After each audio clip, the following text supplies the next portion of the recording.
Cette scène entre Donald Trump et Volodymyr Zelensky est surréaliste à plusieurs égards, tant sur la forme que sur le fond.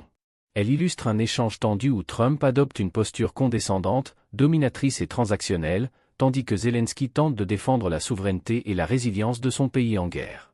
Alors si tu veux ne rien rater et rester à jour sur tout ce qui se passe, abonne-toi maintenant et active la cloche. What kind of diplomacy, JD, you are speaking about? What do you mean? I'm talking about the kind of diplomacy that's going to end the destruction of your country. Yes, but if you Mr. President, with respect, I think it's disrespectful for you to come into the Oval Office and try to litigate this in front of the American media. Right now, you guys are going around and forcing conscripts to the front lines because you have manpower problems. You should be thanking the President for trying to bring it into this conflict. Have you ever been to Ukraine that you say what problems we have? I have been to. Come once. I've actually watched and seen the stories, and I know what happens is you bring them on a propaganda tour, Mr. President. Do you disagree that you've had problems bringing people into your military? We have problems. And do you think that it's respectful to come to the Oval Office of the United States of America and attack the administration that is trying to prevent the destruction of your country? A lot of questions. Let's start from the beginning. Sure. First of all, during the war, everybody has problems, even you, but you have nice ocean and don't feel now, but you will feel it in the future. God bless. You don't know that. Trump s'exprime comme un homme d'affaires en position de force, reprochant à Zelensky un manque de gratitude et insistant lourdement sur le fait que l'Ukraine ne peut pas se passer du soutien des États-Unis. Il martèle que l'Ukraine n'a pas les cartes en main, ce qui sous-entend qu'il attend un comportement plus docile et reconnaissant de la part du président ukrainien.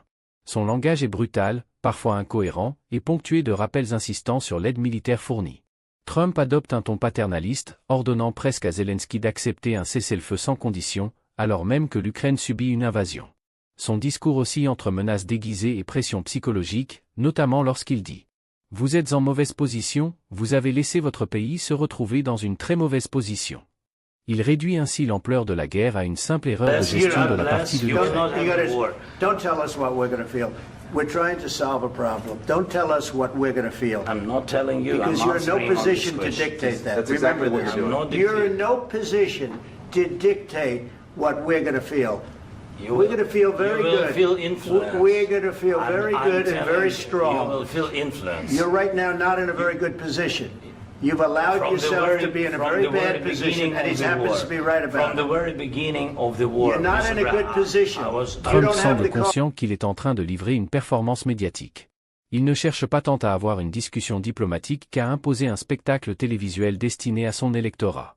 La phrase finale « This will to be great television » est révélatrice de sa mentalité de showman. Il ne voit pas cet échange comme un moment clé de politique internationale, mais comme un contenu spectaculaire destiné à marquer les esprits. Il joue également sur la rhétorique du « Grand Deal », insistant sur sa capacité à imposer un cessez-le-feu en se présentant comme le seul leader que Poutine respecterait. Il remet en question les politiques de Biden et d'Obama en sous-entendant qu'ils ont été faibles face à la Russie, et que seul lui avait su imposer sa volonté à Poutine. Right now, you're playing cards. You're playing cards. You're gambling with the lives of millions of people. You're gambling with World War III. You're gambling with World War III. And what you're doing is very disrespectful to the country, this country, that's backed you far more than a lot of people said they should have. Have you said thank you once? This entire meeting? No, in this entire meeting, have you said thank you? You went to Pennsylvania and campaigned for the opposition in October. Offer some words of appreciation for the United States of America and the president who's trying to save Zelensky, de son your côté, country. tente de rappeler qu'il est resté dans son pays dès le début du conflit et exprime la volonté de l'Ukraine de se battre pour son indépendance. Mais Trump ne lui laisse pas vraiment la possibilité d'argumenter. Il le coupe, le corrige avec agressivité, et insiste à plusieurs reprises sur le fait qu'il devrait dire « merci ». Avez-vous dit merci une seule fois pendant cette réunion? Cette insistance est ridicule l'absurde, comme si l'objectif de Trump n'était pas de discuter de la guerre, mais d'obtenir une validation personnelle. À travers ses interruptions et son mépris, Trump cherche à rabaisser Zelensky en le faisant passer pour un simple bénéficiaire d'aides américains, plutôt qu'un chef d'État en guerre contre une puissance hostile. Please, you think that if you will speak very loudly about the war, you He's can... not speaking loudly. He's not speaking loudly. Your country's in big trouble. Can I Wait a answer? minute. No, you've done a lot of talking. Your country is in big trouble. I know. You're not winning. You're not winning this. you have a damn good chance of coming out okay because of us. Mr. President, we are staying in our country, staying strong from the very beginning of the war. We've been alone, and we are thankful. I said thanks you haven't in been this alone. cabinet. You haven't been alone. In this cabinet. We gave you, through this stupid president, $350 billion.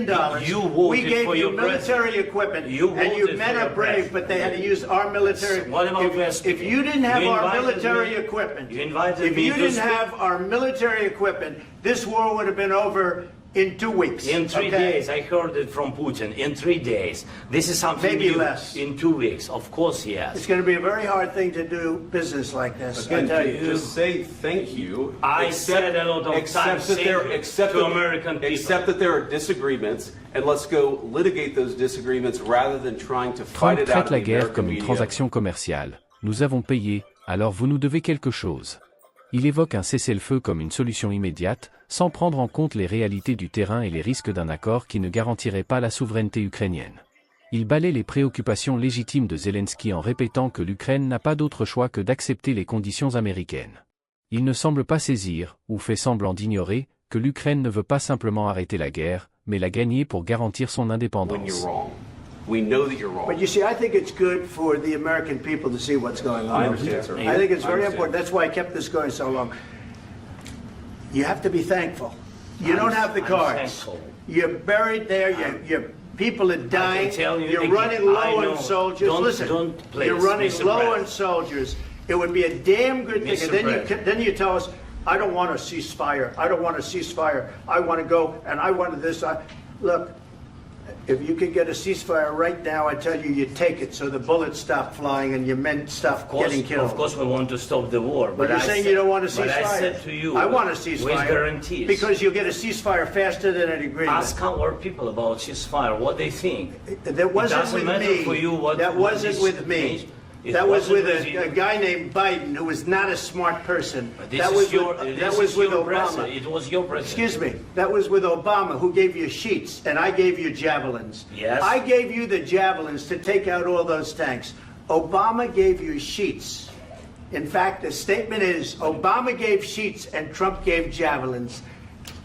You got to be more thankful, because let me tell you, you don't have the cards. With us, you have the cards. Dans un moment étrange, Trump dérive complètement du sujet pour revenir sur ses propres polémiques, notamment l'affaire Hunter Biden, Hillary Clinton et le fameux « Russia, Russia, Russia ». Il tente de justifier ses positions en se déclarant comme une victime d'un complot démocrate et en affirmant que Poutine a dû subir des accusations injustes à cause des démocrates. Ce passage illustre bien le commentaire de Trump ramène exclusivement les discussions internationales à ses propres batailles politiques et personnelles. What if a bomb drops on your head right now? Okay? What if they broke it? I don't know. They broke it with Biden because Biden, they didn't respect him. They didn't respect Obama. They respect me.